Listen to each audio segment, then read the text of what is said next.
We're live. We're live? We're live. Are we live? Dude, we need like the little iCarly intro or something. In 5, 4, 3, 2. It is a beautiful day. We are live from New York at the studio. It has been an action-packed week. We have teams from all over the world co-working here out of the studio space, collaborating, getting some support, advice, feedback from the team here at Monad Foundation, as well as other teams across the ecosystem. This is going to be a fun episode. We're going to bring up a bunch of members of the foundation team, talk about the state of the ecosystem, some progress that teams are making here. We also have the empty seat next to me, the elephant not in the room. Bill Mondays is tracking down his mask, I believe, but we need him on the show. Is there not a shiesty over your left shoulder, Danny? It's actually stole it. It's below my feet. Oh, so Bill, he's looking for that. No, he likes to make sure that his shiesties are clean. He's washing. This one has been worn. It's a used shiest. Yeah, gotcha. Exactly. So yeah, I mean, this has been the most action-packed week that I've experienced in at least a while, maybe ever, for the Monad ecosystem. We have, like Danny mentioned, there are 79 builders currently working out of the studio, 79 builders from 44 different projects from 30 different cities around the world, feeling very, very fast and decentralized, globally decentralized today. That's kind of the word I would use to describe it. I'm hearing that my microphone is not working. Class. Tech support, baby. Tech support, Danny, check. Check. You guys can't hear Danny, huh? Check. Can you hear me? There we go. It was just it defaulted back to the MacBook. So you can hear us all now, right? Oh, yep. Chat, let me know. Can you hear me? Can you see me? Chat. How we doing? Nice mic.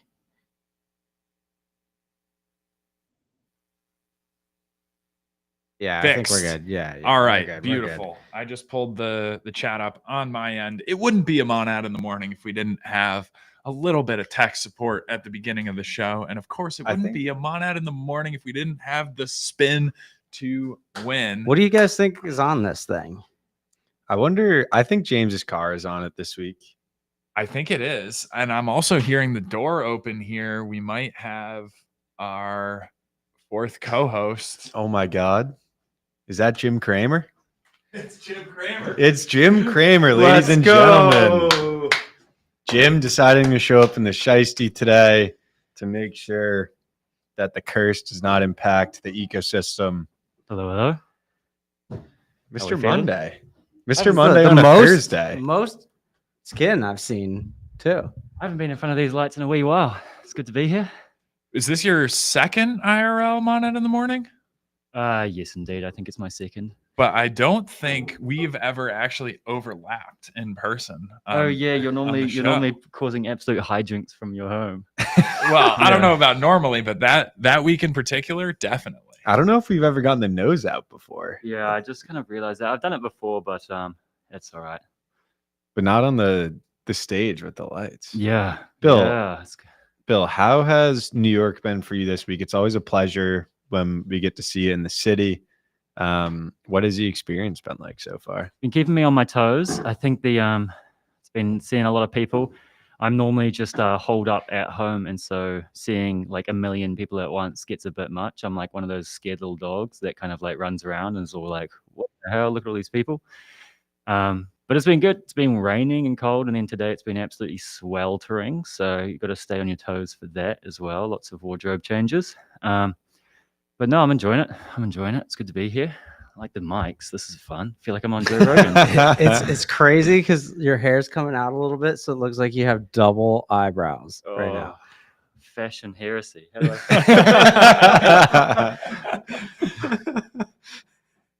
We do. I think it's the title of this week's episode. It is the title of this week's episode. So obviously, Keone plans to join the stream in roughly 51 minutes. However, he will only do so. He will only join the stream today if we hit 1,000 subs on Twitch. We're pretty close. Shouldn't be hard. If anyone can do it, the Monad community can do it. But we need to get to 1,000 Twitch subs, or Keone's not coming on the stream. So it is not helpful to unsub and resub, but send it to your friends, send it to your family. Let's get to 1,000 subs today on Monad in the Morning, and we will hear from Keone in 50 minutes. So it's a nice bonus. I always like when Keone comes on and just starts saying stuff. You're like, this guy's just so smart. This guy just knows a lot of things. His brain is enormous. Well, so he speaks with the cadence where it's like you're kind of hanging on the next word, and he'll be like, I think that and then he'll pause for like a minute, and you're like, what do you think? It's like if you have a very, very complex prompt that you put in a chat GPT and it just sits there thinking. It sits there for about 15 seconds and then it spits out the entire answer like immediately. And you're like, that's exactly what I was looking for, actually. Have we talked about the most important update of the day? We have not. We have not talked about it. What's Your the most haircut? Yeah. Look at the back of that thing. That is that is tight and tapered. So Jeez. Yeah. Tell the story. So the people are dying to know. Yeah, here's a story. So whenever I get a haircut, I go and this woman, Tanisha, cuts my hair. She's not very good at cutting hair. Tanisha's watching this. She's an awesome conversationalist. I go and I have a fantastic time. We're sitting there chatting, talking about anything in the world. And then I walk out and every time I'm like, this is just not a good cut. But it's great conversation. So, there's trade-offs in life. I look forward to the conversation. And then you know what they say about hair, right? Grows back. It grows. Yeah. So it'll be fine. On that same note, I just got a haircut recently and she left the back part really long. Oh, like the G-Eazy cut. Because we were talking. There you go, dude. Right. I went home and I'm like, why is this so long? We could fix that live. Just get the scissors. Can we put it on the wheel? Yeah. Yeah. Get to choose how long what's a good thing for someone to win there? Oh, they get the hair. We send it to them. I don't know if you can start sending out locks of hair. This is worse than Sweeney Todd's bathwater or whatever. Sweeney Todd. Sweeney Todd. There's your movie reference. Oh my goodness. All right. Well, I don't know, dude. I mean, there's so many teams building 100 feet from here. Have any stood out to you guys so far? Like, what are some of the takeaways from the teams? There's a bunch that I didn't even know existed that I've learned about this week through them pitching and receiving feedback and working on their product. And I don't know, there's that energy drink GM company seems, I don't know, I'm excited. They want to recreate Lemonade. So for Barry and who was the other person who was the creator? Yes. They would like to basically production scale that and have it be very similar to Celsius, except Lemonade. So we got that to look forward to, which is nice. Right there, right behind your head. Yeah, right here. It's this, but instead of 78 grams of sugar, there's 200 milligrams of caffeine instead. What else? What other teams have you guys been impressed by or have stood out this week? We got the gang of high schoolers. Yeah, dude. Cracked team. I'd never met them before. A bunch of, I don't know. They just showed up out of nowhere and created. Oh my God. What? Wait, special guest? Holy cow. Yeah, come in. 100%. Look at what we got here. Down there, those are all wired up. You're kind of isolated. You can nobody can even see yet. You ready? You got to come in to frame a little bit more.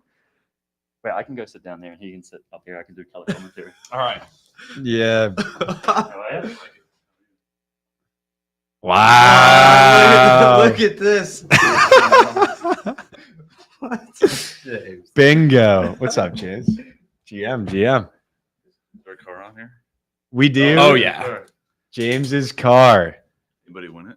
Yet we haven't even spun yet. We haven't. Oh. Should be. Let's do it. James would like to spin. the chat is going crazy. Yeah. Out of no, this is a We surprise didn't to even- me. yeah, Yeah. I This don't is. think did you know, Danny? No, I had no idea.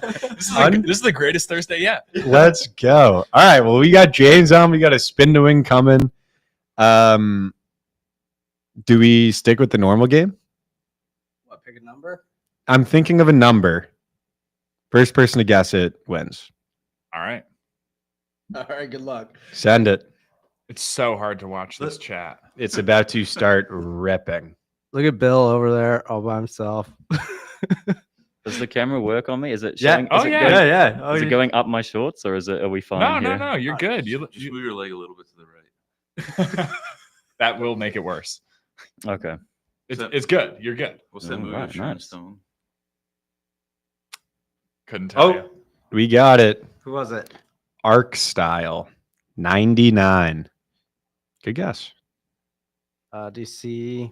It's right here. I don't know how to find it on yours. James, this is your first in-person episode, I Mono have in the not morning, been right? here, yes, I'm just. One of the most engaged viewers too, Yeah. with a lot of feedback, which has been a big theme of this week with a bunch of teams. Honest, transparent feedback, getting to the hard truths, and then building on top of that. James has given us a lot of hard truths, so we have made the wheel much better as one of the pieces of feedback. And now we'll see if someone actually wins something that's pretty good. Do we have a winner? Yeah, Okay. Arc Style. I'll reply to it in the chat. Arc Style is the first winner of the day. Arc- James. Arc Style, you got to get. We changed the rules on how there's no more reaching out to Danny. You have to get Savant is in the chat. We have to get your X profile. So connect with him, and that's going to be how we contact you. So, All right. James, Without wanna further say ado, James, give it a rip. First IRL spin. I hope it's Let me- I hope it's a there we go. car.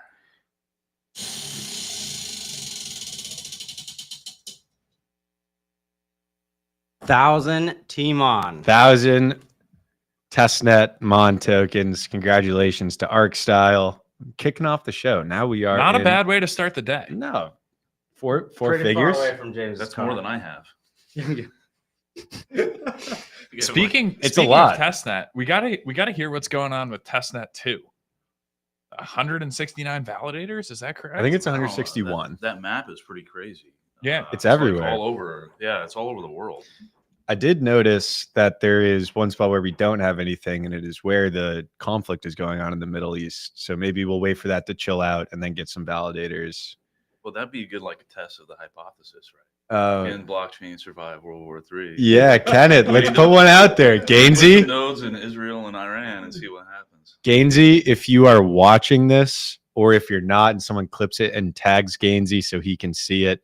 Gainsey, if you want to run a validator out there, I'm sure there's some pretty cool stuff we could put together for you. It'd be great for the story. We should overnight him like a box. Yeah, Yeah, you can get a box. We'll send you a box. Just send a Costco gift card. Costco gift card. There you go. Is It's there it's Costco- commodity hardware. Is there Costco in Israel? I don't know, but it is commodity hardware.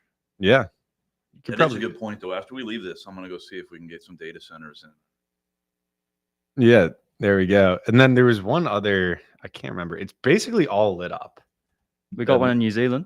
One in New Zealand. Yes. There we go. That's Shout pretty out. impressive. Yeah. Yeah. Testnet 2. It looks like we're missing, yep, that spot in the Middle East. Russia. I don't have any connects in Russia, but maybe you could throw one out there. And then Northern South America. And then I think that's like, yeah, like pretty much everything is covered at that point. Maybe Canada, but like, I don't know. Yeah. One thing we discovered with this is the route from Buenos Aires to Singapore is actually pretty slow. Really? It's like 180 milliseconds. Okay? Why is that? Because it goes up through the U.S. Oh, there's not a The direct public route. There is private direct routes, but the public route goes up through Miami, San Jose, California to Singapore. That's a worse case scenario that we kind of discovered. Testnet 2. There we go. We're always testing and figuring out worst case scenarios, edge cases. You can't have that It's breakdown. still working though. Yeah, 180 milliseconds. It's like it's pretty fast. It's almost imperceivable to the normal person, unless you're like a really good Fortnite player. You could feel that lag, but like barely. Yeah, the trigger speed is not close to that. Yeah.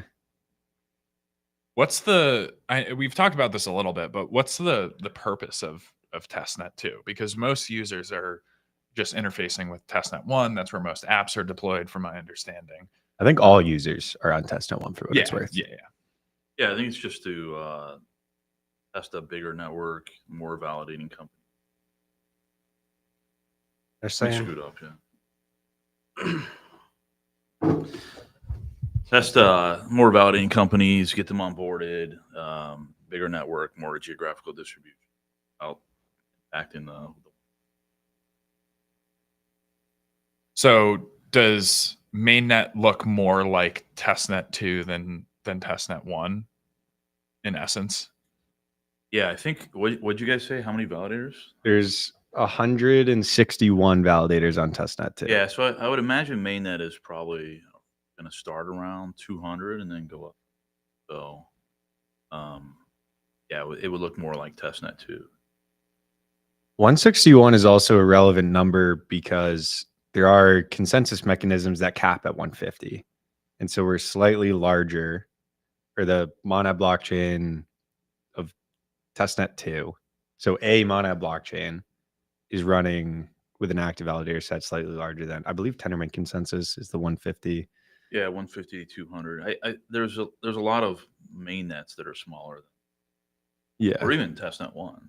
Mm-hmm. So we're already kind of pushing. The goal is, as I said many times, is to get up to like Ethereum and Solana level decentralization with thousands. Working on a graphic so that you guys can kind of see the visualization of what consensus looks like at a global scale with 500 millisecond block times. And RaptorCast, we'll get a little visualization of what RaptorCast is up to recently. Yeah, we'll cut that 500 millisecond time as well. Even with Argentina? Yeah, even with that, it should be fun. All right. Yeah. Let's run it. Why not? Cut that down a little bit, increase the gas a little bit, maybe later on. Yeah. Things are, just continue to accelerate. Yeah, we're being conservative with everything. So make sure it's stable, bake it in, improve the performance a little bit, make sure it's stable, bake it in, improve iterative sort of process. There's a term for that in fitness called progressive overload, where you always need to be on the edge of what is possible, and then your body adapts to it, gets stronger, and then you just continue to do that. We're progressively overloading the blockchain. Yeah, testnet 1 has been stable. The only downtime we had was configuration, which when we were doing like an upgrade or something. So the network itself has been extreme. I want to maintain that. Nice. One question that I would guess the audience would have, it's not every day we get James in office. Actually, it's the only day to date. For the technical side, on the progress side, is there anything that the team over at Category is like spending the most amount of time on, or like what are kind of the things that you guys are looking to do? Obviously, mainnet is coming up.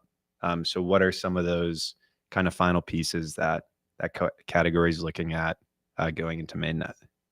Yeah, so Category released that paper from the research team on the Monad BFT. So that's being implemented and will be rolled out to testnet soon.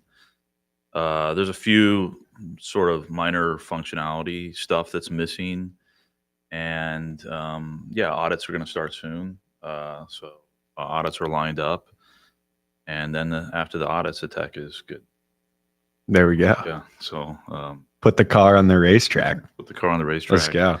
And then a lot of longer term sort of stuff. The research team is working on a number of, subsequent releases after mainnet launch. a good pipeline of features. Oh yeah. Speaking of your research team, I was in the elevator of my building last weekend. There's a guy wearing a Monad shirt, and it was Kushal. Oh, nice. So Yeah. that was my first time meeting him. I was like, what are the odds? Yeah. Yeah, Jessup's like, hey, nice shirt. Do you So he lives in your building. you like He was Monad? visiting a Oh, he's friend. visiting. Okay. Yeah. Okay.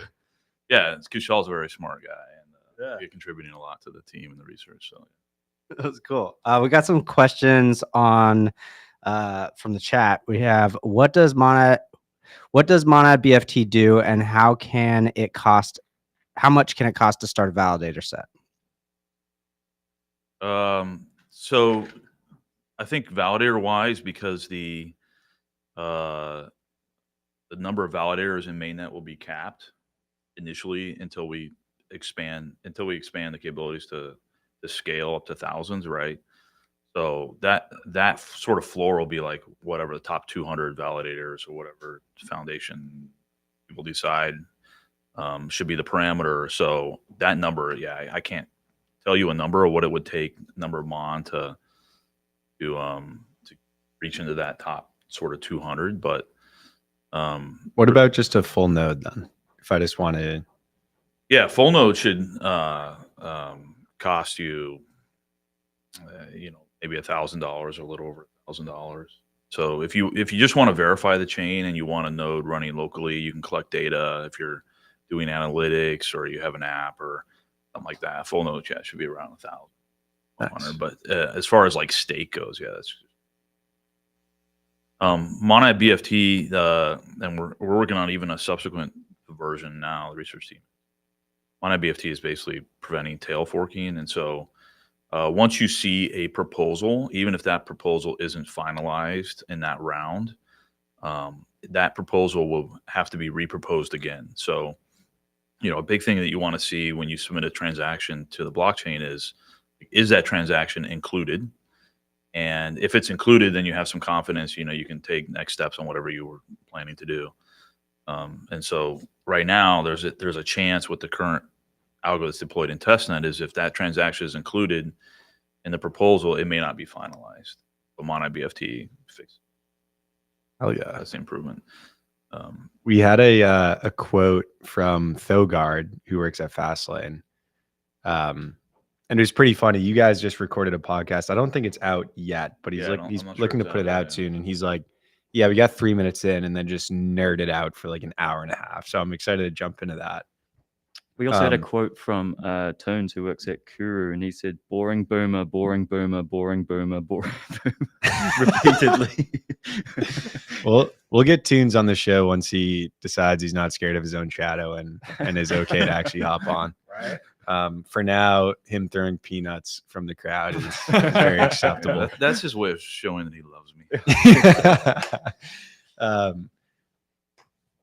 But yeah, I think one other thing that stands out that became apparent during testnet was there's kind of this inner circle, which is monad consensus and execution. Like that's the blockchain functioning. And then there's the outer world, right? And the outer world are users or people that want to submit a transaction. And then the thing that connects the outer world and users to the blockchain are RPCs. Mm-hmm. That is super distracting. Yeah. I'll go. Someone, Is that Yeah. you? yeah, I hear me at like a 4-second delay. There we go. But there's the people that want to interact with the blockchain and then the blockchain itself. And the connection between those two are RPCs. Yep. And one thing that we learned, a few weeks before testnet launched and tried to get ready for it, and then testnet launched and there was an insane amount of activity, is that RPCs that have been built for EVM blockchains in the past, they've never had to deal with this level of scale or this many transactions or this much speed on an EVM blockchain. And so I know there's a lot of work done at the RPC companies and at Category to kind of make that connection even stronger. Are there updates on that side, or like do we anticipate a similar type of thing happening for mainnet? Because I imagine day one mainnet activity will eclipse day one testnet activity in like 3 minutes. I don't know. It'll just be so much higher. Yeah, the client has what we call internally, we call an event system, which is basically just streaming events. So an event could be transaction arrives, transactions executed. Here's the state delta for that transaction. All these sort of events happen, right? And block is finalized, and we have a very sort of high performance event system. It's even written like high frequency trading style. So if you were running like a high frequency trading engine on the same box as a full node, you would get it, very high performance sort of stuff. And so we're rolling that out. It's being rolled out on a limited basis just because we can't interact with like 50 teams at once. So we have to do, we always have to like pick one team, interact with them, and then we gradually sort of expand it. Just because otherwise the engineers would be overloaded for requests and stuff. But yeah, so, we're highly encouraging teams to adopt the event system, and it's a lot more reliable than RPC polling or that sort of. Very expensive. And look at that. Yeah, the quote, the reason I brought up Thogard from before was he said after his conversation with you that he is even more excited about Monad than ever before because the team at Category is working on and fixing problems that the vast majority of teams working crypto don't even know exist. Like he said that probably 3 times. He's like, the Category team is fixing problems for blockchains that basically no other teams know exist yet. And that got me pretty excited. I'm like, that sounds about right. Like figuring out this event system, rolling it out. Like, I didn't know that existed, but drawing on the high frequency trading background, building that event system, I'm sure that'll play a big role in making sure users have awesome functionality from the start. Yeah, from an engineering perspective, definitely very informed by high frequency trading and thinking like, if I was running a trading firm, which we used to work at a trading firm, what would I want the system to look like so that I could be high performance trader on that chain? So yeah, we are definitely viewing things through those sort of like glasses. Oh yeah. I know we put up the question on stream. Does anyone have questions for James? I haven't been monitoring the chat, but have any come up outside of Toons' Peanuts? There's been some terrible questions. Perfect. Like There's a good one though. Okay. What are the problems that other teams don't know existed? So basically, like, I don't know if you can. Yeah, shed I a lot of don't light on want to that. reveal too much alpha, but like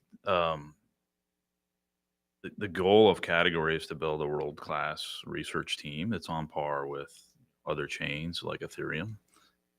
So there is a lot of problems. We're always thinking about this stuff and projecting way down sort of the line, what can we do in 3 months, 6 months, a year? And, things like encrypted transactions, we have people working on that. I think that's one that's fair to share because a lot of people do know about that.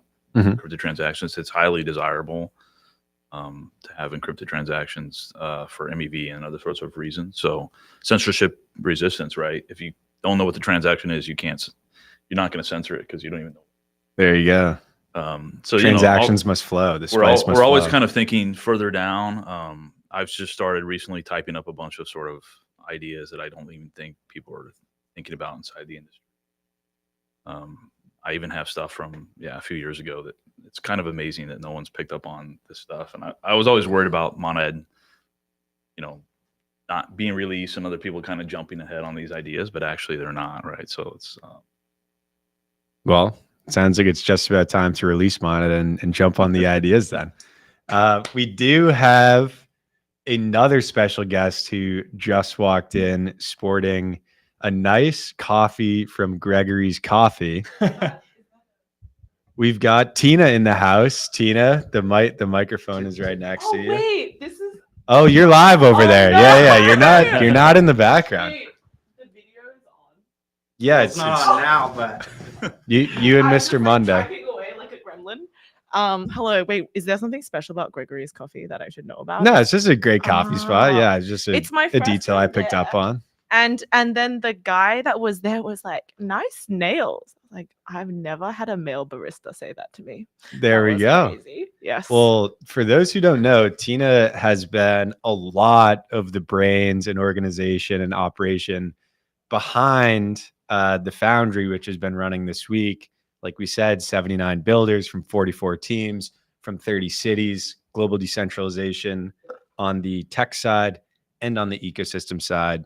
Tina, what have been, some takeaways from the Foundry this week? What has gotten you excited? Sorry to interrupt you. Before we dive in on the Foundry, there's another guest that's supposed to be on with Tina. He's stuck out there talking to founders, giving them pitch feedback. Oh, okay. So should I go bring him on and say, founders, good luck, figure it out, or do we let Perrine keep working on the? I feel like we let him go wild. Let him cook. cook. And then we bring, if he doesn't come in like 5-10 minutes, we'll go grab him. Okay. Yeah. That sounds perfect.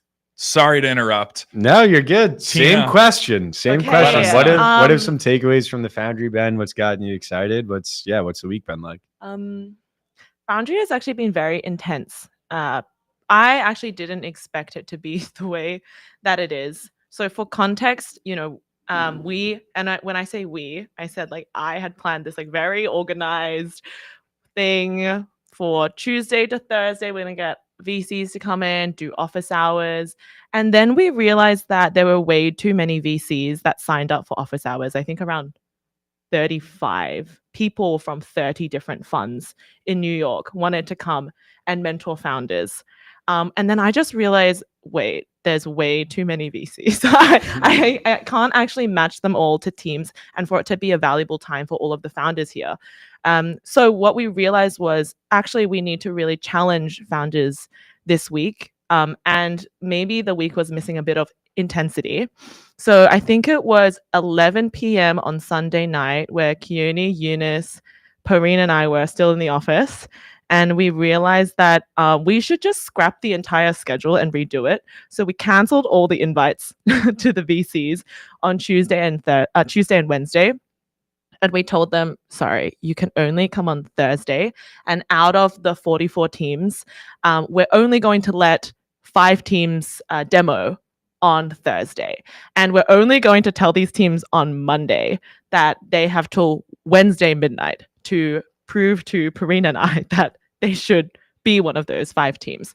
So I think that wasn't my idea. That was Perrine's. And I freaked out for a little bit because I just thought, oh my goodness, I have this schedule. I can imagine your spreadsheets. The Notion is crazy built out and Tina's like Control Alt Delete. I was like, this is like terrible for me. But this however, this would be really valuable because I think when I was a founder, like it's actually really rare to find people who will challenge you and put you in uncomfortable situations. And I think what I felt like was, oh, we should have told these founders before. We should have had more preparation so they could be more prepared. But I actually think the really exciting thing is that Monday, when we told people, it was really interesting to see who said, I am so ready for this challenge. I'm going to go for it. I'm going to stay here all night and bother Tina and Perrine to give me pitch feedback at midnight, which has been happening every day. I think Keone, Perrine, and I and Eunice also, like, we've been here until like midnight, 1 a.m. every single night, listening to teams' pitches. And I think that has been super energizing. And it wouldn't have happened if we just scrapped the whole thing and redid it. So today, that's when the demo day is happening. We've called it One Big Beautiful Demo Day, a reference to something else. That wasn't my idea, by the way, clearly. What is the reference to? I don't know. Some big beautiful demo day. Yeah, one big beautiful demo day. I'm sure someone in the community the will chat will make the ecosystem chat great again. The chat will know. Yeah. So I feel really grateful towards Perrine actually, because I think that this is actually what founders need, like a challenge, unexpected moments where they can step up. And I have also had some reflections myself personally this week that giving really honest feedback to teams is quite hard because you have to say something they don't actually want to hear. But it actually sets people free because I think, and I tweeted about this I typed it at 4 a.m. and I posted at 8 a.m. because I just thought that would be a better idea. But I think when you're a founder, most of the time, no one gives you honest feedback because everyone knows it's really hard to be a founder and they see you super excited and they don't want to offend you. And they don't want to tell you, actually, I'm not sure if this makes sense. VCs won't tell you that most of the time unless they just really care about you as a person because it doesn't actually benefit them to say, hey, I don't know if your product works, because then the founder might get offended. And then later, if the founder actually builds something really good, they're going to say, oh, that VC, I don't like them. So it doesn't benefit VCs. Doesn't really benefit you for your friends to tell you that they don't think that your idea makes that much sense to them or that you could do these things better.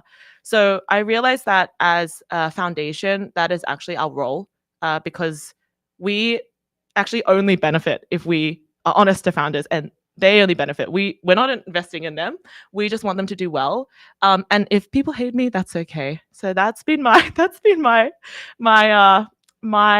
reflection this week, is to be more like James, essentially. I was just about to, Yeah, I was gonna say this. that, I'm pretty sure James has tweeted this multiple times really? over the course. He's like, I've been influenced, James. he's like, anyone who tells you something they want to hear is not valuable to your life. Yeah, they're just wasting your time. Oh, yeah, Yeah. you're actually my inspiration then, James. It just took, Needs 1.5 more- years.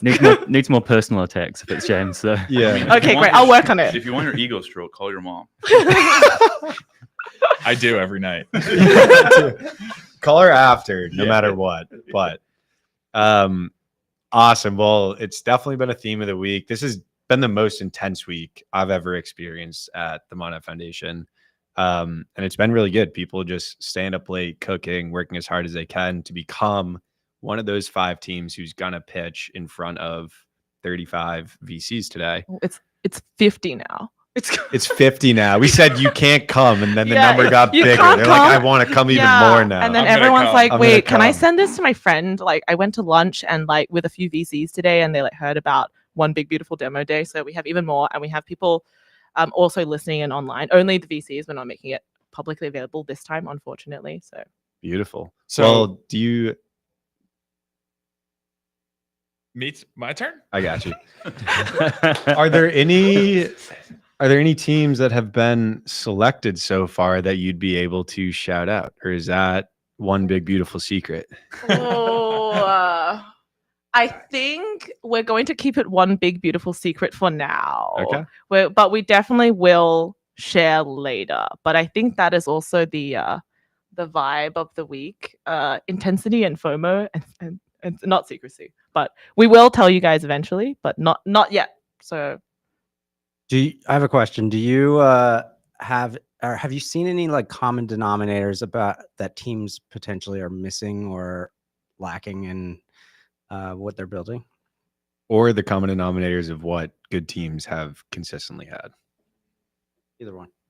I think the lacking thing is it's really different per team. Everyone's like lacking something. Like I'm lacking something. We all have different. That's really hard to actually find a common denominator, which is good actually, because I think if everyone had the same issue, that might be quite bad. But I think one thing that I've noticed is that you can tell really quickly when you see someone in person and they talk about what they're building, how much conviction they have. Sometimes it's actually not how much conviction they have in the current product that they're building. It is how much conviction that they have that they are going to build a really good solution to whatever problem they have chosen, whether or not it's the current solution that they have. And I think that is just something that is so exciting. And sometimes founders don't have that, and that's actually okay because maybe they haven't selected the right problem yet. So that has been my biggest thing that I've realized about founders that really excite me. You can just tell instantly. There's this like describable spark that they have. It doesn't matter if they're nervous. It doesn't matter if they're stuttering. You just know that they're going to really do whatever it takes to get to the solution, and they understand it's going to be really difficult, and they're going to do it anyway. Yeah, I think anyone who's ever seen the Vitalik talks from TechCrunch, nervous and stuttering is obviously not anti-signal for if they're onto Yes. something special, right? If you look at that guy talk, you're like, this guy couldn't talk to his mother without being nervous. Like Yes. he's just kind of sits there and mumbles, and then you hear something, you're like, there's an insane amount of, I don't know, like tangible, concrete, like real world use cases to what this guy's pushing forward. He's like a genius. So yeah, there's no, it's all right if you have speech impediments. Who cares? Is your app good? That's all that matters. There's people that are very good speakers, but they're literally just saying nonsense, right? And they're very confident. They're very impressionable on you, but they're literally just saying nonsense. I feel like this is directed at me. It's not directed at anybody. I mean, a lot of the stuff that you see on YouTube and probably social media is that exact sort of thing. Like, you just have somebody who just presents very well and knows what to say to like relate to the audience or get the audience kind of sucked in, but they're actually providing like anti-alpha. They're just talking nonsense, right? And so yeah, I wouldn't judge people too harshly on like presentation. Yeah. So actually, we usually do science corner. This isn't science corner. This is more history lesson. But the word con man actually came from the 1800s. It's short for confidence man. It's someone who just is great at exuding confidence and can sell you on something, but they're selling you on a complete scam. So that's where it came from. High confidence, selling something that's fake for their own benefit. Yeah, if you've never listened to like a multi-level marketing sort of pitch, like Herbalife or some of these financial products and stuff, like these people are extremely confident. They know exactly what to say to you, to suck you in, to make you believe, right? And they're literally just selling you garbage. So yeah, it's like, just don't over-index on presentation. Well, we actually kind of talked about that. Danny and I did a little presentation because, like, as somebody who edits, I have never met a single person that's perfect or doesn't have flaws or say ums and things like that. I edit those out for them. And so it's like, yeah, you can't trust people that do present too perfectly because, like, it's just not humans. Yeah. I think one of the cool things about this week is, I mean, at least for me, having the opportunity to sit in on a lot of mentorship sessions and do a bunch of interviews with founders from across the ecosystem, hear the feedback from Perrine and Tina and Keone and many others on the foundation team, is that, you know, a lot of the feedback that's being given to founders, I think, can apply to the community as well. Because, you know, as an independent contributor to an ecosystem, a lot of the traits that make a good founder make a really strong community contributor as well. And, you know, would love to hear, especially from Bill and Tina, what some of those traits are that like make a good founder, make a good community contributor. How do you go about approaching that process, basically? You just woke him up, dude. He was like, okay, I'll spare you. Only TikTok over Bill there. scroll day. Well, Bill the other day was talking about, like, you know, people open doors for you, but they're not going to pull you through that door. And it's really about like having a great idea that you can go and execute on and leverage your natural skills, leverage your natural talents, and really take ownership over your own growth and success. And other people, other, you know, foundations, companies, projects open those doors for you, but, you know, it's on you, the contributor, or you, the founder, to actually go and make something happen. Yeah, I said that last week. But it sounded really good when Danny said it. It did. It's really, really nice. I think Perrine's been sharing a lot of tweets about the stuff that he's been talking about to founders this week. I'd say that maybe go check some of his tweets. There's some good advice in there. My tweets, not so much. I got hacked by Toons, but yeah, the old OPSEC, that goes back to, Oh dear. it's all right. We won't share this side. I got Tunes with it, and then he's like, I'm gonna get someone else with this one day. I'm like, dude, don't leave your computer unlocked ever. You're like, I know you trust me. I'm your buddy. You sit right next to me. Don't leave your computer unlocked around me. This is crypto. So I got him with the tweet, and he'll never forget it. And he's passed on the lesson to Mr. Bill Scroll Day. yeah, now I need to get someone. Yeah, you take one, pass it along. Any advice for? I'm like, Did you oh wait, listen for yes. this? It's a Sorry, I hard was like, one. what were we talking about? Okay, so I think one thing I've noticed about founders that would really apply to community members in any community is I think people underestimate how strong they are as an individual. A lot of people, when you're a founder, you feel like, oh, there's so much I need to do. I want help, but you don't.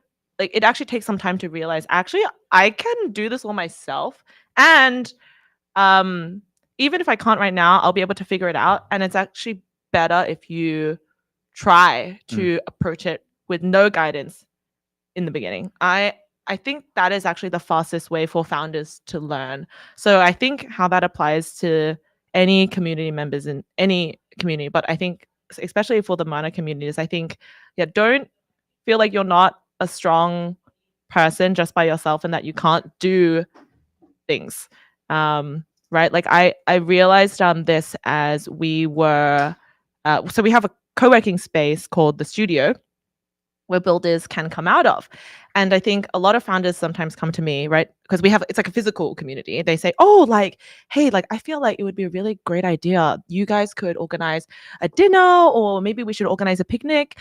And normally what we say is like, that is a great idea. Do you want to plan that? Because actually, if one person, doesn't matter if it's Monad Foundation or anything, is always the one driving or making feel like where people feel like they're the only ones that can make decisions, that is actually anti-community and anti-ecosystem. Every single person in an ecosystem needs to believe that they are very strong and they can do things and they can also influence things and they can also build community and ecosystem. So applies to founders, applies to community. So that's my message. I like that one. I like that one because it's also like choose the opportunity correctly. A lot of community members go like, I should do something.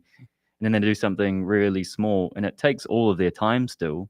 And so it's like, if you're going to spend all of your time on something, why not just do the biggest thing you can dream of, or like the biggest thing there possible? Like start a project instead of starting a small like media company or something like that. You know? Hey, I don't know if it's about size, but I do think it's about choosing the right problem that you actually care about. True. So I think that if you see something that you think, oh, this could be better, you can totally do it.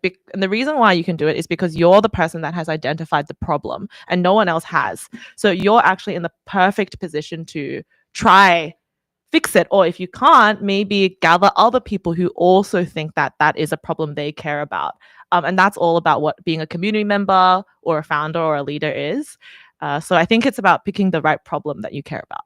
Yeah, two comments on that. Elon Musk has a quote where he's like, I mean, the small business owner and the massive tech entrepreneur, they're both working 80 hours a week. Yeah. It's just the upside if you're successful on the tech entrepreneur is higher.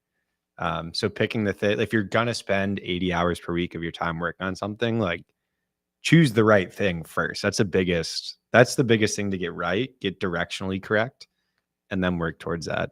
It reminds me of an AMA question that we got on this show a couple weeks ago, which was basically like, oh, is it worthwhile? And I think it's when you were last on, James, actually. It was something along the lines of like, oh, is it worth it in 2025 for me to start learning software development skills? Like, is that a path that I should go down? And the answer is ultimately like, I don't know. That's up to you. But if that's something you're passionate about, if you've identified a problem that you can go and solve, then it's probably going to be worth your while to learn that and go and try and execute. And maybe along the road you'll ultimately fail or pivot, but that's fine. But I think the core point is like, don't do something because somebody else told you it was a good opportunity.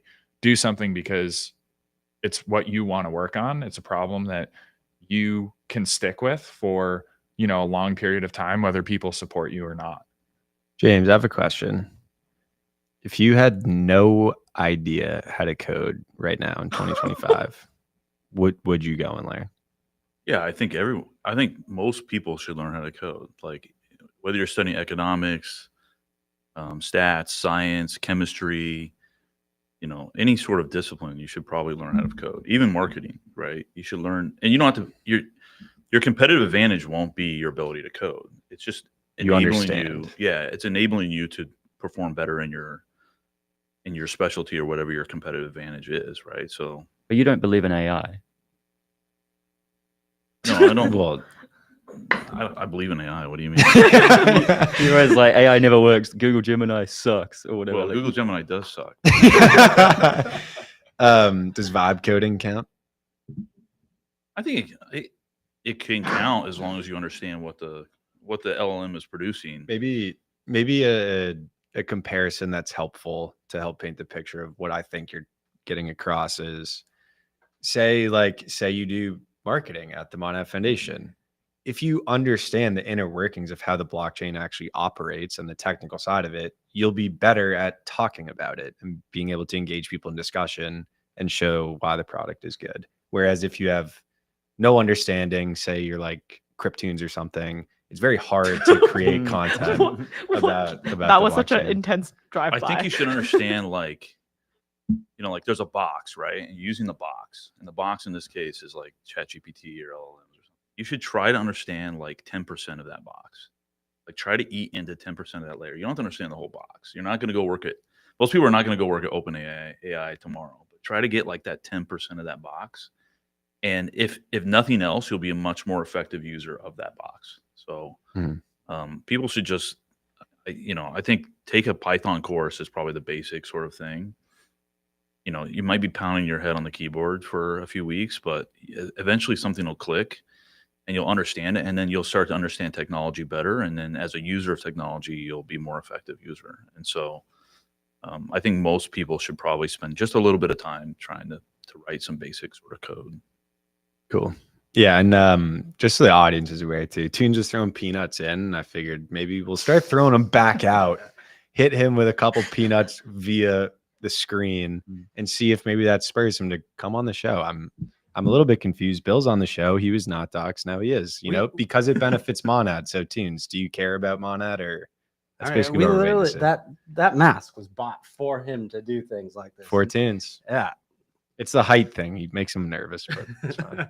Well, it has been almost an hour and we've spun the wheel one time. James, I know, wants to give away a car. Yeah. He is DMing me every day, every morning in the morning, about making sure it's on the wheel. So you want to spin the wheel? Do we have a winner? Do we have to? Yeah, we got to pick someone. We don't have a winner yet. Let's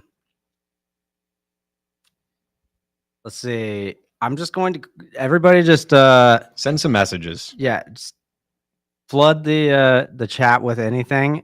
It has to be one line, not what John W. Rich Kid or Toons is doing. And it's gonna break it, but sure.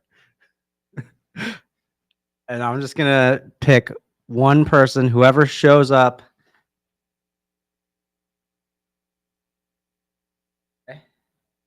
While Jessup is selecting, we still have some more. Danielle. Bill Monday is gay. All right. Congratulations, Daniel 2121. There's only 21 million Bitcoin that will ever exist. That one deserves a car. I don't know if we should even spend. Yeah, here we go.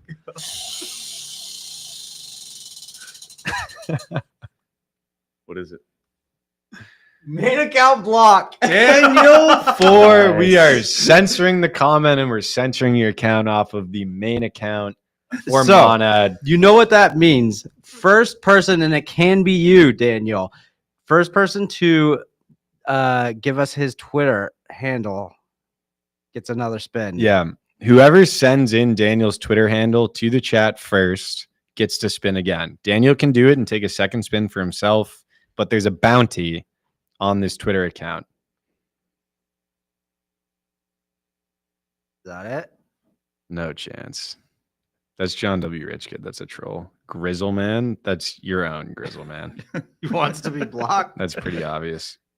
Popnad? 0x Daniel. That seems Popnad. Let's see. Popnad's had a few shout outs this week. Yeah. What's our other shout out for Popnad, Mr. Monday? I believe his great work that he's doing at Mace. Right? Shout out Popnad at Mace. Mace, the aggregator for trading online. Yes, indeed. Mace has been cooking here at the Foundry this week. I know you were doing some review on the UI yesterday, I think, Tina. Oh, did you hear me? Did you see me, or did you hear the second hand?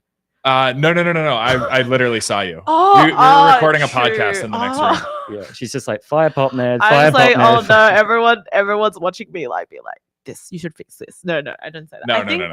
Actually, I think one thing I find really interesting, and this might be something that's might be useful to the community actually when you're trying out testnet apps. I think I realized this week a lot of founders, when they're trying to get people to test their app, sometimes they say something like, oh, should I do this feature or this feature? And I actually think that's the wrong approach. You should just get people to describe how they feel when they use your app. You should just I think the most useful feedback is someone using your product when you're not saying anything at all, and you just have a stream of consciousness of how you're feeling. You say like, where is this? I'm trying to find this. Why is this not working? Why is this working? Oh, that was smooth. And then saying like, oh, I'm frustrated here. Like, where is this?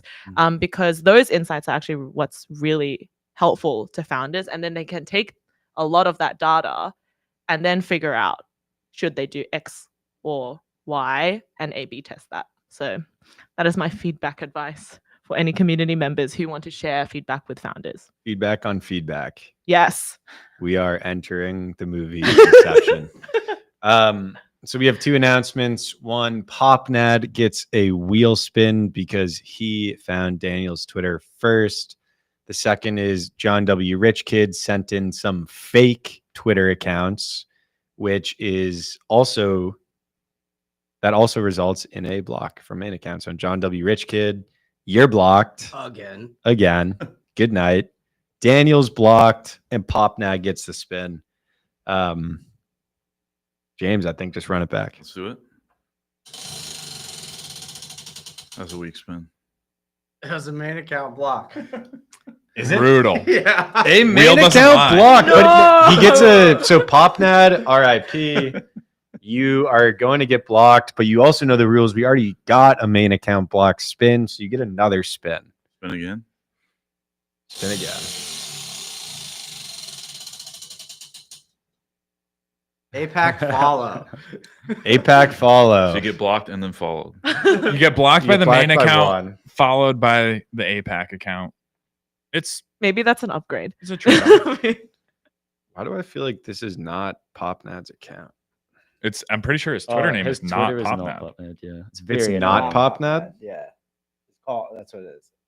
Well, not PopNet. Okay, cool. I clicked like PopNad _ and it was like 500 followers. I'm like, I know PopNad. He's been around longer than that. If you just like stick around the Monad community, you're just going to get an insane amount of followers. People will start to know you. I've seen some of the Monad in the Morning Clippers putting out some bangers. Shout out Bender for sure. Yassi's been clipping, several others. It's awesome. Great way to grow your following. Great way to have some content coming out. And we'll try and quote tweet it, retweet it when we see it, when we can. Look for good clips, put them on the timeline. I'd also say like start putting them on TikTok. Like start some TikToks because there is not good content, crypto content on TikTok. And I know you might not get engagement up front, but we know what the value in being early in something is. So I would for sure just start trying to establish some sort of dominance on TikTok. It's maybe easier if you don't mention crypto on TikTok. They seem to hate it over there. They seem to rage against crypto in the comments. Rage against. Yeah. That is perfect engagement. True enough. The chat is saying that we hit 1,000 on Twitch. Let's verify. So Yeah, it looks like it. Let's verify. let's go. If yes, then I hope Keone comes on. Yep, we hit 1K. Shout out the Monad community. Nice. They're all asking where's Keone. Next stop, 10K. Keone soon. Okay, John and Meat. John just unsubscribed in the chat. Great, thanks. Much appreciated. All right, I'll go see if I can find him. Keone and James on the same show. It's almost a liability. James, what do you think it takes to make a great founder? I think we were talking about like what. Go ahead. Like, I think you should try to seek like what is your competitive advantage, and then have conviction in that competitive advantage. So don't try to do. I didn't actually like that. Like what Inter mentioned, like Elon Musk. Like, should you? Not everybody can be an Elon Musk, so don't try to be an Elon Musk. Find your competitive advantage. Like, what are you better than other people at, and then chase that. Because people value that, society values that, then you'll be rewarded for that. But then have conviction in yourself that is actually a competitive. Do you find there being overlaps in parenting and being a founder? Skipping this question. Yeah. Well, I mean, I feel like there's got to be a lot of overlaps because you're essentially trying to lead a team versus leading a household and a family, and finding. Probably, yeah. I think like you should try to make kids as independent as possible as early on. That's sort of my parenting style, and so allow them to fail and allow them to try things and treat them like adults. Give them the feedback. We're talking about giving feedback, like honest feedback. Don't coddle them is not a good sort of thing. So maybe, yeah, similarities there. But I hear some people at the door. What do we got? Oh, I think we're going to be able to deliver on our promise. We have Keone walking onto the set. Bill Monday will be back shortly. Keone, feel free to grab a seat there. Yeah, I didn't realize I was on camera before. We've expanded our. I was just typing. We've expanded our roster here. Wait, microphone's behind you, so yeah, there you go. How's it going? Good, busy. Yeah, for sure. We've been diving into all things.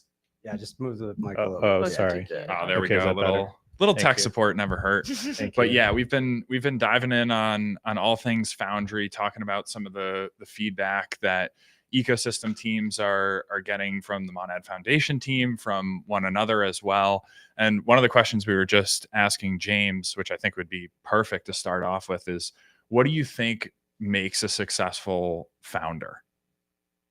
Yeah, I think a successful founder is someone who is very determined, who has a vision, who understands that everything will not always be perfect on day one, but has a growth mindset and is eager to get better and just sort of consistently make improvements every single day. It's someone who's ambitious, who wants to get things done today rather than tomorrow, always, and someone who's just willing to let growth compound. One of the comments that we also made in hearing some similar sentiment about what makes a good founder is that a lot of those traits are exactly what makes a strong independent community contributor. Would you agree with that? Would you add anything to that take? Yeah, I think that's right. We've seen incredible growth from individuals in the Monad community over the past couple of years, with folks who are just willing to put themselves out there, who want to get better at a skill, get better at organizational skills or leadership, or people are willing to just try something new and have consistency in their effort and put in the work every single day. Yeah. I think actually an interesting question, because obviously being a founder is very hard. You're facing new challenges every day, new problems.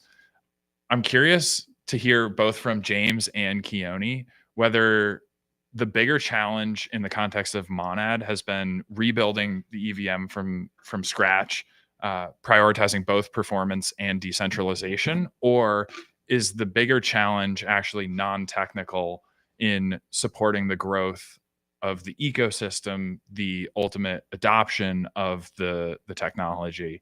I'm curious what's been the bigger challenge.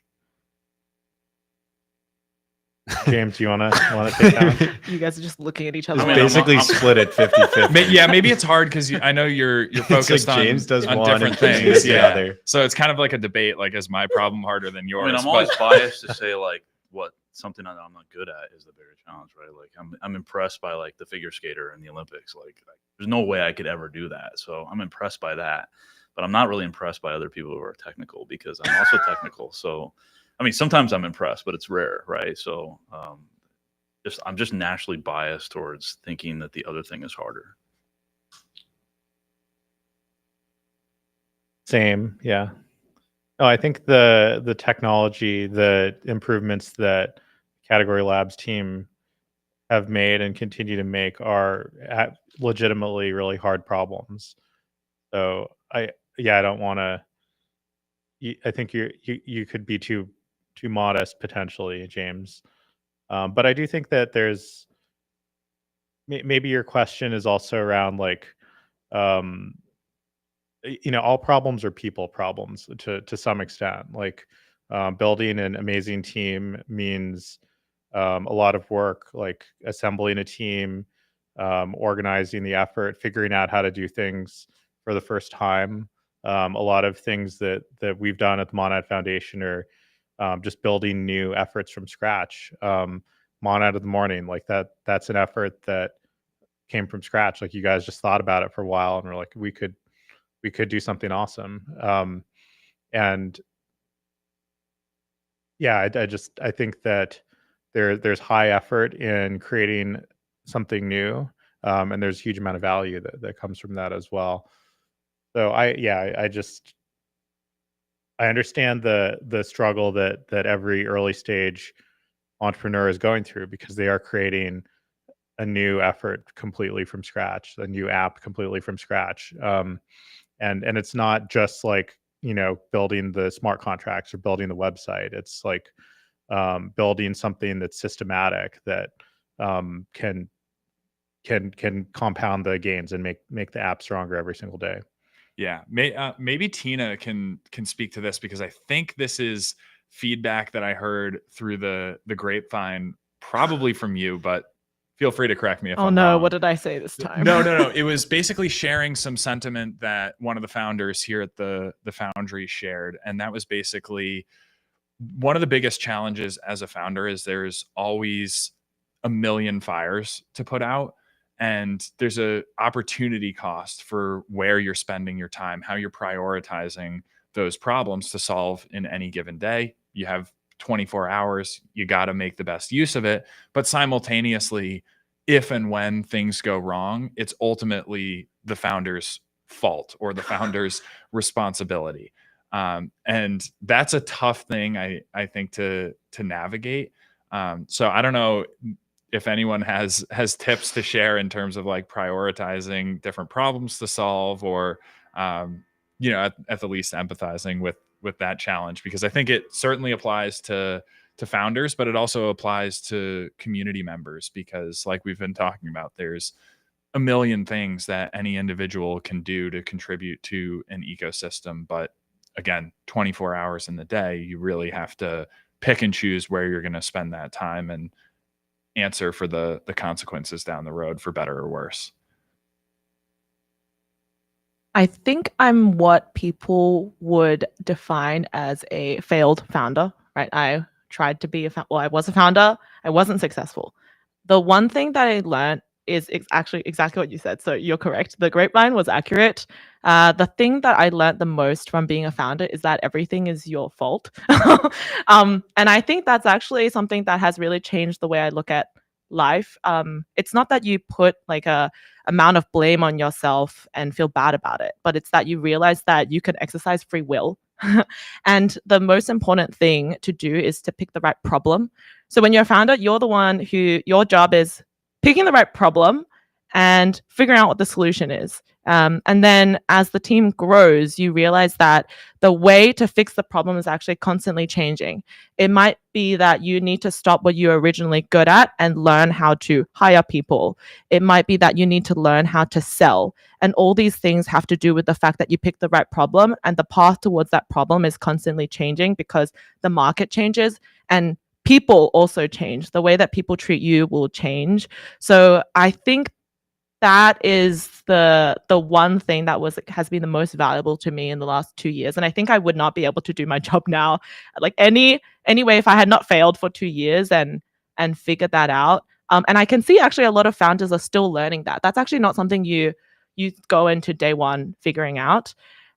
So yes, everything is your everything is your fault, but that's actually really exciting because that means that you have ownership to actually fix it and pick the right problem. Yeah, and it's also like it's okay to not be good Yes. at things, as long as you recognize that and have a desire to improve and put in the effort to do the things that you're not good at because they're the most important thing that needs to be done for the sake of the company. Like I think a common failure mode is a founder basically being like, I like doing this thing, I'm good at this thing, so I'm just going to keep doing that thing. And it's understandable because we also do say that people should embrace the thing that they're really good at and understand their edge in the market and create a thesis that matches that and work on something that matches that. That I think that's true in the sort of initial problem selection and the why are we the right team to solve this problem sort of thing. But inevitably in the course of solving the problem, there's going to be different priorities at different points in time. And sometimes the number one priority is like just getting out there and talking to users, or just getting out there and selling your product. And that might not be the thing that you are comfortable with at all. That might be way out of your comfort zone as a founder, but you still have to do it. This actually makes me reflect on this like performance review I used to have at this this other company I worked at, but actually is very relevant here. It's like everyone has their superpower and everyone should focus on that. So like the superpower is whatever you had to realize that you're the person to solve this problem. But then you have all these weaknesses, right? So should you be spending time making sure that you can like be good at everything, that you don't have weaknesses? Yes and no. I think that the optimal amount of time is to fix your weaknesses to the point where it's not a detriment to your superpower. So I think it's like not every founder needs to be like amazing at everything, but you just need to make sure that anything that you're not good at, you're just okay at, so it doesn't hinder you from actually being like a superstar at that one thing. So that's how I actually approach just like even like personal improvement in life. Like there's a lot of things I'm actually quite bad at, right? Like I mentioned before when we were planning Foundry, I can be a little bit rigid sometimes. I really love organization, and that's probably one of my superpowers. But I realize that sometimes that can be a detriment for us doing the best thing. So when someone like Perrine, who has these awesome ideas and messes up my structure a little bit, I actually realize that is the best outcome for the team. And I need to just like scrap everything and redo it, maybe retain some of the organization, but actually like realizing that's a deficiency for myself is the better outcome. Definitely. Well, this is a pretty unique opportunity, I think, for myself and community as well tuning in. We've got two of the co-founders of Monad here. We've got Tina, all on in person. So if you have questions, if you're tuning in, drop some questions in the chat. We'll ask some good ones here live on the show, and maybe we'll give you a spin of the wheel as well. We should spin the wheel. Yeah, we got to spin it. I just want to add that your anterior cingulate cortex is the only way to grow it is to do things that you don't want to do. So, and they found that like your anterior cingulate cortex is actually responsible for your will to live. So if you want to like increase that, it's not doing hard things, it's doing things that you don't want to do. You can want to enjoy like going to the gym and doing hard things, but it's actually doing things that you don't want to do. So yeah, I think people often conflate like I'm afraid to do it versus I wouldn't be good at it. Right. All right, let's spin that wheel. We got to pick somebody, right? Yeah, the first person to spell anterior singular cortex. It's the wheel. Yeah, we got science corner on this episode after all. Yeah, you got my science corner going. history, so I know. I went history route. We still haven't made a early 2000s movie reference yet. So. I don't know. I don't know Is if that that's a early movie. 2000s? ASC. I think that's like a play from like Yeah, the Ballad of Sweeney Todd. I think that's is that like not? Yeah, mid 1900s, I think. yeah. We're gonna have to bring it forward a little bit to like. I was thinking the Johnny Depp movie. All right, spin. Who for who? Wait. We're gonna do it in No, reverse. feel- Retroactive. It's hard to find this in the chat. What is it? That's a foggy. I think I think it might be Nucle- blue. Oh, it is. James, can you read what that is? You can just pick it up and look It at says it. foggy. Foggy. Oh, a foggy NFT. What's a foggy?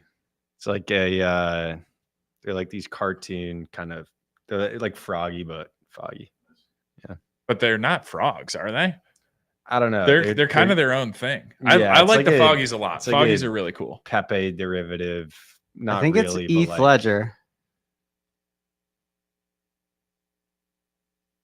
Oh, it was Heath Ledger. I shouted out blue. Sorry, blue. I think it's Heath. All right, Heath Ledger, you are the recipient. And Danny, can you explain again what he should do? I know we recently changed the way that you receive your prize. Yeah, so Savant is in the chat, so you need to share your Twitter profile so Savant can connect with you over Twitter DMs. Then we will grab your wallet address and disperse that foggy NFT. Should be straightforward. Hopefully saves a couple steps on the coordination side. All right, so we've done the wheel, we've done science corner, we did history, we've done a lot of founder feedback and personal growth discussion. I think it's time for some lore, right? This is the first time we've ever had both Keone and James on the podcast. Can we get from either one perspective or both perspective, like what was the story of you guys first kind of starting to meet? I know a lot of people know that you guys worked together at Jump, but like what was the initial story of you two connecting and then obviously ended up leading to starting Monad? Well, I first met Keone. I was interviewing at Jump. It was some day like shortly before holidays, Christmas or something. And I didn't know what Jump was. I've described this before. Just a recruiter called me and said, "Hey, do you want to interview at this FT firm?" And I'm like, "Sure." So I did like the remote interviews. Anyways, there was this in-person interview. I vastly underestimated the time that it would take me to get from Goldman Sachs building to Jump's office. And so I showed up late to the interview. I forget how long it was. Was it like half an hour, an hour or something? Yeah, I think like half an hour. Half an hour. I was late to the interview, like half an hour. I also had to leave early. So I showed up late and left early. I had to leave early because we were traveling back, to the family for the Christmas holidays, whatever. I showed up late, had to leave early, and Keone came in, and Keone was interviewing me because Keone had started 6 months prior. 2 months, I think. 2 Yeah. months, okay. Yeah. And started asking me Python questions, I think. I think some of the questions were like related to like whether the parameters are like references or pass by value versus pass by reference or like some shit like Yeah, that. pass the list into a function and modify the list. Right. Yeah, kind And of thing. I That's knew 'cause the only- Python. I knew Python, but I was a little rusty because I was working at Goldman for a couple of years, and Goldman they have their own language. So the Goldman actually has their own like runtime language, everything inside their company. It's called Slang. So I kind of knew, but I'm sitting there thinking like, what is this bullshit sort of interview? And I didn't even really know what Jump was. So it was also kind of like, I felt the downside of not passing the interview was also sort of low. Like I wasn't, staking my future on this sort of thing. Which now Jump's more well known. So now you'd be more somewhat intimidated, I think, if you interviewed at Jump. But back then Jump was a lot smaller and not as well known. So that's when I met, and then I went back for the holidays and got a call from senior recruiter at Jump and said it would make you an offer. And I was a little bit shocked, but yeah, That's the history. That's when I first met him. All right, so that's the first date. But then there's like 9 years. Yeah, then You guys worked together. joined that trading team, and he took the lead of that trading team, and we did HFT for 7 years. Mm-hmm. Very cool. Any other anecdotes to add to that, Keone, or is that pretty spot on? No, that's spot on. It's James was surprised that we made an offer, so I guess it was low hiring standards that enabled Monad. Yeah, I probably wouldn't have hired me at that. Well, I would have done a better interview though too. Well, So, you already said, James, you were like, things seem much harder when I don't know how to do them. So maybe your bar for yourself, since this was something you did know how to do, is just too high. No, I think it's probably harder. I think the interviews there are probably way harder than they are. I did so. Since it was, yeah. Greg, I have no follow-up questions. That's I full actually stop. do. I do, because like, okay, so now in the timeline of this story, you're trading at Jump 7 years, but then there's a shift that you get into crypto, and presumably at some point you're looking at the EVM and seeing an opportunity to rebuild it from scratch, essentially original idea for Monad, and I'm curious how that came about. Well, we were working on Solana related projects. So I was, one time I was the only developer on Pyth, took over from another individual. And there was this, I think, general presumption that EVM couldn't be performant, right? People just kind of written off EVM as like, EVM is slow, Solana's fast. And there's really no technical reason why that's true or has to be true. And so when we started thinking about creating, launching a new blockchain, it's like EVM has, Ethereum has, and still has, the majority of the mind share in terms of research, developers, and tooling, and all that sort of stuff, right? And so it just made sense from that perspective. We didn't believe what most people believe, which couldn't be fast.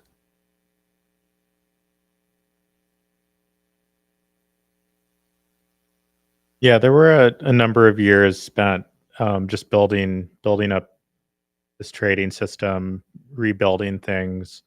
There was never I think we felt pretty confident about being able to make significant improvements to the EVM just because of that previous experience, like repeatedly tightening the screws and repeatedly adding new architectures during our HFT days, which was before our focus on crypto.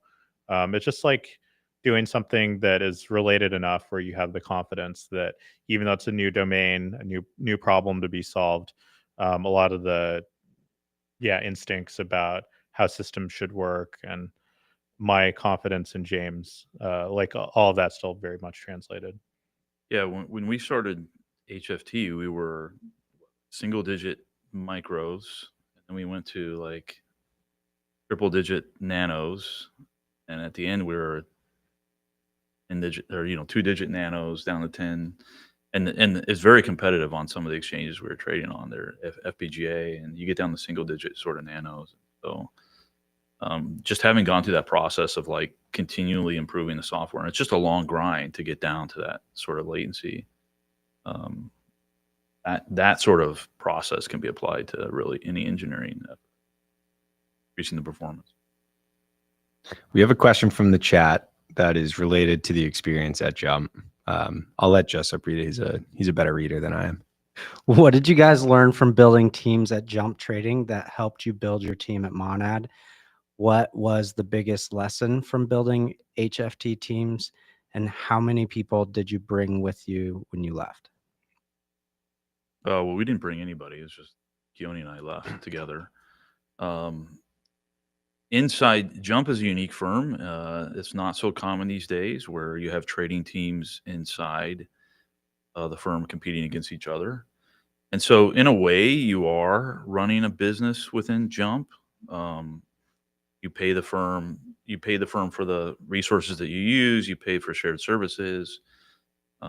It is kind of like a mini business. There's no marketing or anything. There's nothing like that because you're just trading. But I think a trading team within Jump is probably as close as you can get to an actual business anywhere in finance. So there's probably some lessons we learned there, but yeah, I'll let you.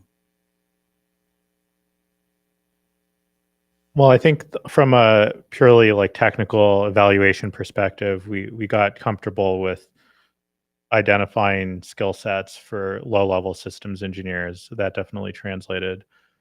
But on the other hand, you know, in the early days, Monad Labs was a very, very small startup. So, you know, there are differences in terms of the mentality. Like, the thing about building a trading system is the trading system kind of like turns on every day, trades a bunch of things, you know, is profitable most days or almost every day, and then turns off. And then, you know, there's like the gap between the US hours closure and the Asia market open of like 1 or 2 hours, and then it turns on again and it does the same thing over again. And so every day you're kind of making money, and things are working well. So there's a little bit, you know, the nature of projects can be longer in nature. Like someone could work on a project for 6 months or 9 months or longer than that. And in a startup, you have to be really fast. You need to iterate quickly. You need to quickly test hypotheses, ship quickly, and keep iterating really fast. So I think that maybe there's some differences in terms of the just the mentality of engineers and the pace. Definitely makes sense. I know we're coming up on scheduled time here. I would not dare to cut this segment short, but in case anyone who's on right now has an 11:30 call or something that you need to get to, want to call that out. I also think we should spin the wheel again for the community who's been hanging out with us for the last hour and a half and who ran up the subs on the Pipeline Twitch all the way to 1,000. Shout out the Monad community. How are we going to pick our spin to winner? Any other creative ideas? We've done pick a number. We've done random selection. Yep. We have not done trivia. Ooh, okay. Trivia is one of the best ones for selection. I think it only makes sense that either James or Keone, if you guys have any type of question, I don't know, we've seen things as simple as I'm thinking of a fruit, and the first person who gets the fruit, or it could be something much harder. James, I know you're a movie buff. Maybe there's something on that side.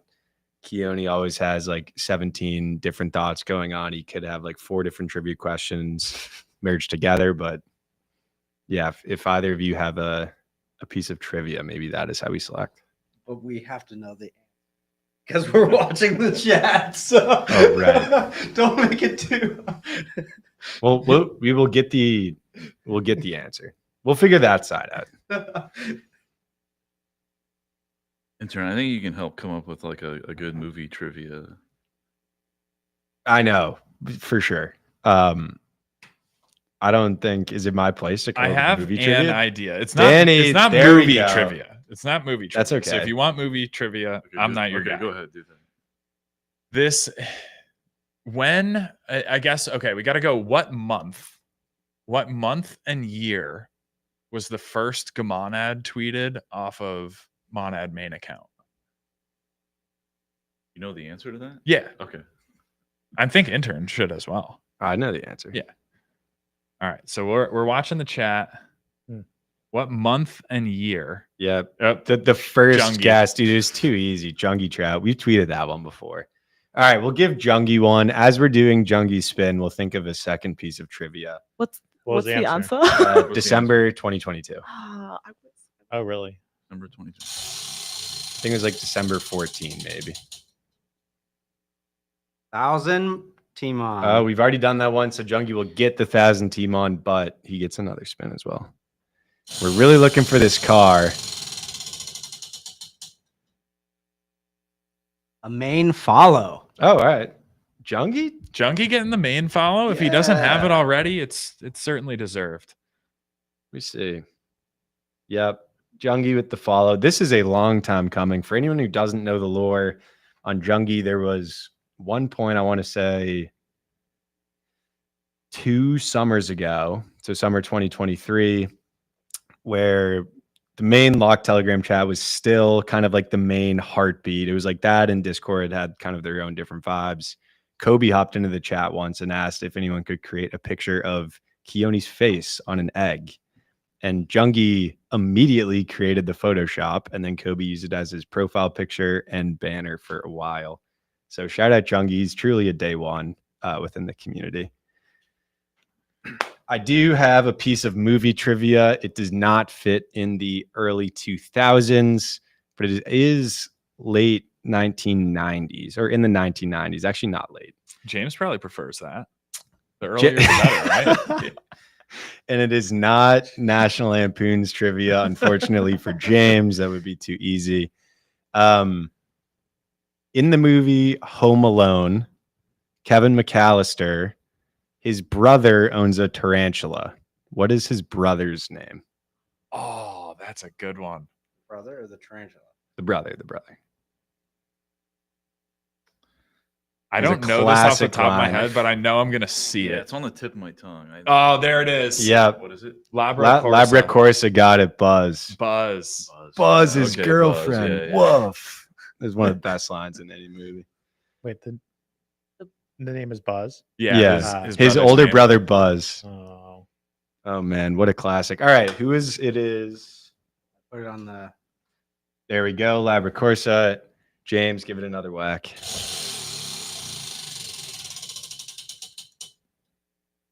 A main follow. All right. Well, we're throwing out follows like it's free candy. So Can you get another spin? Because This has been happening I for feel the like last this is Dude, rigged. I think the episodes. We wheel- keep This hitting is the so same. rigged.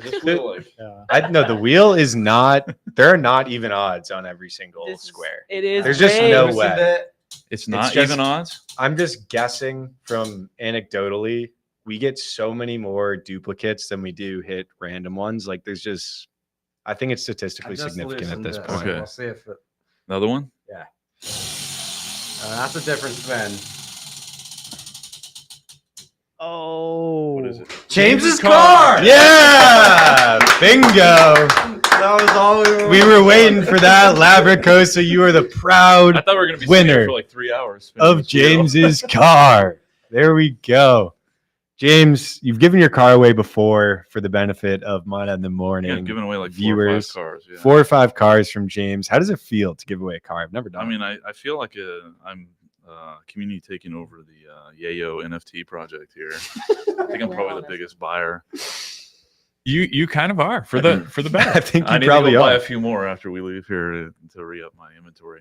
There we go. So if you would like to front run the biggest buyer of James's car collection, NFT collection, you know that he needs to actually purchase one or be forced to be multiple, yeah. liquidated because he's in debt currently a number of cars. Beautiful. Cool. One question that we always get is when. We're obviously not going to directly address that. We saw the main account tweet last week. Wait, patience is encouraged and appreciated, but a little bit more generally would love if Keone and James could each share something that they're looking forward to. What has you excited over the course of the next couple months? We've got testnet 2 out, validator set is expanding, a lot of stress testing and performance optimizations in the works from my understanding. But I guess, what has you most excited in the short term right now? well, I'm excited about mainnet because I'm excited to see the amazing teams that are building on Monad get to really get a lot of mainnet, like real life feedback with real money on the line. And yeah, I just think that that's going to be a huge step for a lot of teams. I'm so excited to see how it goes. And I will just say that we're building for the long term. So that feedback is really needed so that teams that are building out business models can learn from this and can get that real feedback. So we're working as fast as we can to prepare the mainnet so that we can have that great first moment. And keep going up from there. Beautiful. Love it. James, any thoughts? I had one, but then I got distracted. My We have bad. people dancing around. We also behind have this. Bill Monday out in the Oh, with some somebody over here scissors. lobby Like with Oh, that. what? That killed my. What's going on? That's going to give Justin his haircut, and so Billy's father is going to be. He's got a little bit of a tuft. There's not much hair there to cut. No, see, it's got left really long. Is that like a mullet? Yeah, at the beginning of the I show. honestly think if you just gave this little snip, the whole thing will come together real nice. I think so, right? Yeah, I think. We're doing Chat, that. I don't know about this. Just continue on with what you're saying. Sorry. It's hard to focus. A little bit less. Yeah, just for some context here for any of the guests that joined midway through the show or any of the viewers that did as well. We were talking about botched haircuts at the beginning of the show. Jessup and Kevin each had some complaints about their barbers. So Bill volunteered to help give a little cleanup live. And I guess that's what's happening now. This locket of hair is going to be on the wheel. Taped onto the Keep this wheel. safe. Oh yeah, we're going to make some soap with that. Bath water.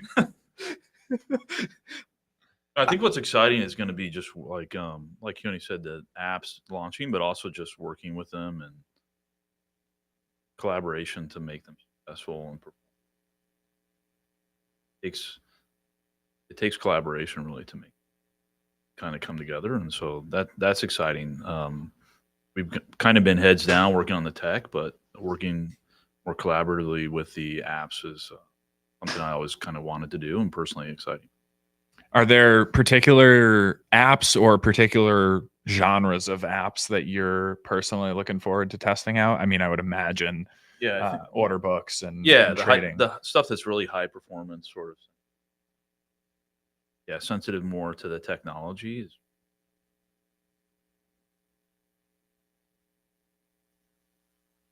Yeah, there's an effort in place to expose raw event data in a shared memory queue. Maybe you can speak a little bit more to that. Yeah, we actually mentioned that earlier in the show. Did? So Okay. yeah, the event system is going to be important for integration with apps, and as Keone mentioned, it's like focused on a sort of HFT style stuff, and so for performance and low latency, keep pushing that effort, collaboration with the apps on that effort. I would imagine there's also a cohort of very active crypto users and builders that really start to pay attention come mainnet. Obviously, testnet first publicly available implementation of Monad, but do you get the sense that certain folks are kind of waiting until mainnet's around to really kick the tires and see what Monad is actually all about? Yeah, of course. I mean, everybody has kind of their level of how much they're willing to speculate, and as it gets more real, you're obviously going to absorb more users.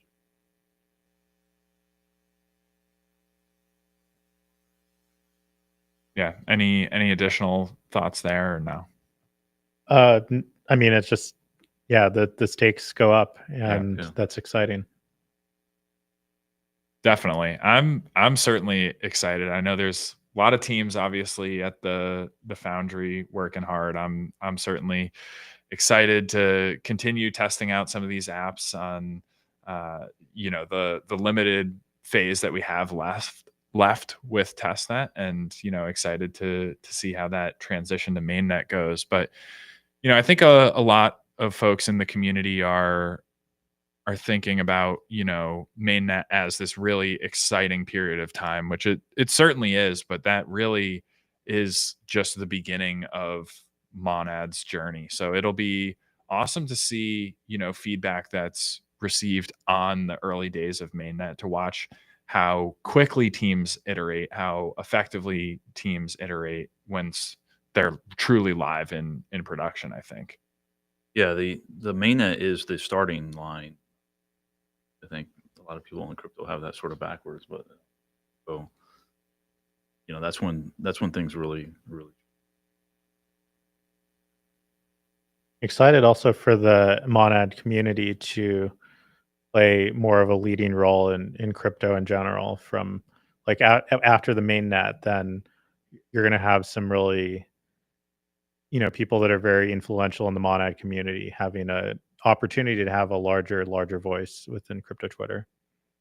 Yeah. Do you have any advice for, folks who have been around the Monad community for a while? They've been contributing in various ways. They've perhaps grown their following amongst the Monad community, but with pre-mainnet technology is just less interesting, I think, to certain folks, as we've been talking about. So how can a Monad community member or an ecosystem contributor position themselves well to capture attention and be in the conversation more broadly in crypto, especially come mainnet?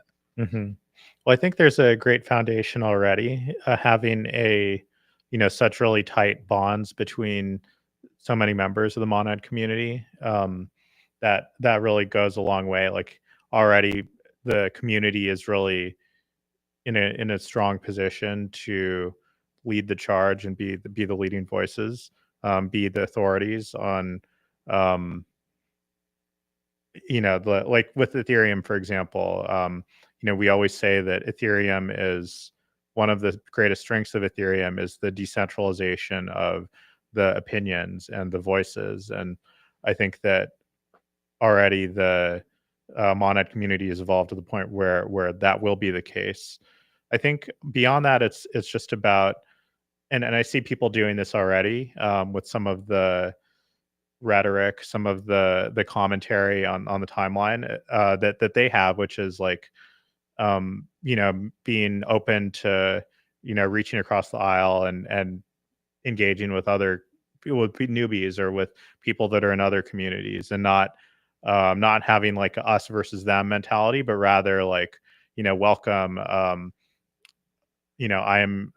I want to share my opinions and beliefs. I think it's just common sense, and a lot of people are already kind of like showing that in really great ways. And not everyone's the same in terms of their approach. Also, like, you have, folks like Benjanad who are, really, really good at like engagement farming in an entertaining way that, it's like giving me one or two gray hairs, but also, like, I respect the, like, he's able to do something that is better than me. Like, he's better than me at a lot of those sort of approaches, and I can respect the basically, like, my point is just that I think people already kind of know some of the ways to grow their voice and to share meaningful opinions with their voice. And it's just common sense and trial and error and learning.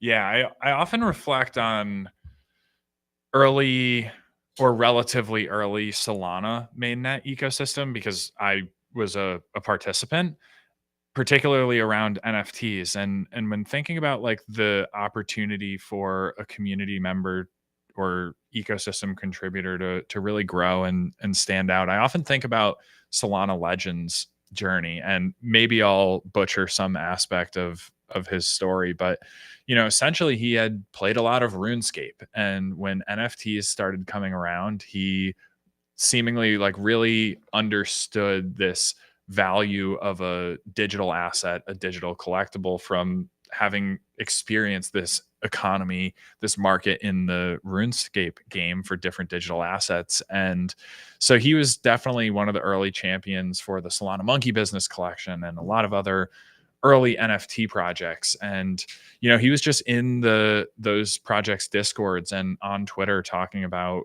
this new thing that not a lot of people were yet talking about in the Solana ecosystem. And with time, he doubled down on that as his thing, and created the Solana Legend account, and amassed a following of other new community members who were looking to find their way in the ecosystem, find new projects. And ultimately doubling down on that one simple thing led to a real passion and interest in high performance blockchains. And that led him, I believe, to start Frictionless Capital, the fund. And if I had to guess, he probably did not envision this plan up front, but he, just spent time focusing on something that he enjoyed, participating in communities that he enjoyed, sharing his perspective and reflections on different events or upcoming mints or things of that nature. And I think for the Monad community to, just have that long-term mindset, double down on things that you have conviction in and simultaneously do what you love. That's the name of the game, or the recipe for success. So I'm looking forward to seeing a lot of contributors, both those who have been around for a long time, continue to evolve on their journey in the Monad ecosystem, in the crypto ecosystem, but also new contributors as well, because like we're talking about, it's so early overall. And, maybe it doesn't feel like that if you've been following Monad for 2-3 years in this pre-launch phase, but there's a lot of opportunity out there, and that opportunity actually increases as the ecosystem grows, as the community grows, as the adoption grows. So the chat wants the same question I asked to James, the one you just asked Keone. That sounds great, but I actually forget what I just asked Keone. So if someone could help me out with that, I would appreciate it. I think the question was about advice for community members going into mainnet and how to grow their voice, or like how to be impactful. Asking me? Yeah.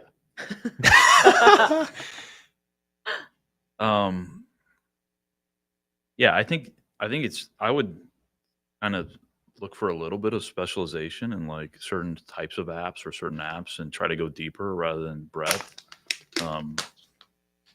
The spray and pray sort of mentality probably is not a good strategy. Try to get some domain expertise and some time, build relationships with people in that area. I think one thing that's often overlooked in social media is you're looking for likes, or you're looking for all this sort of an engagement, but underpinning like all this sort of like social media is actual relationships. And there's a lot of EM relationships, private group relationships, in-person relationships. So try to build those relationships. Those are longer lasting than sort of a hot tweet that takes off or something. So yeah, a little bit of specialization, spend time with people in a certain app or a certain sort of product area, and build relationships with those people. And I think that.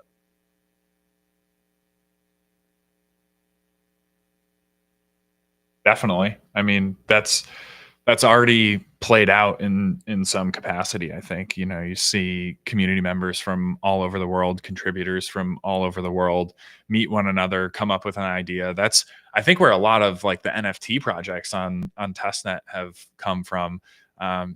Shout out Rosin. Rosin comes to mind, like always collaborating with a different community member, a different artist. He's all over the place, and that's resulted in a lot of cool mints, a lot of cool memes, a lot of cool testnet lore. But I think overall that approach is just so much more impactful for growth. And it's almost counterintuitive, but I think a lot of people in the space kind of hedge their time spend, and they think, well, if I spend all my time contributing to a project or an ecosystem, and ultimately that project or ecosystem fails, then I've wasted my time. And I don't think that's necessarily the case, because the alternative is you spend a surface level amount of time working on a lot of different things. You actually don't really develop meaningful growth. You're just kind of like surface level, a little bit here, a little bit there. I think that's basically what a farmer does. It's like, I'm going to come into this project, spend as little time as I can, and ultimately get the most financial value for myself.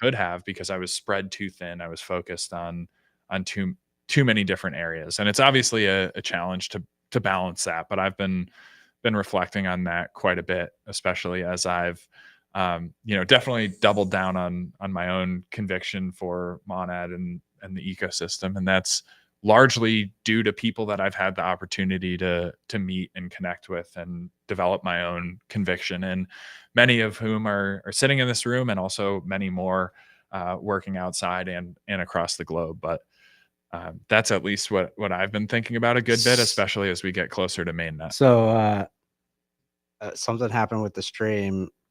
I guess all of our video has disappeared.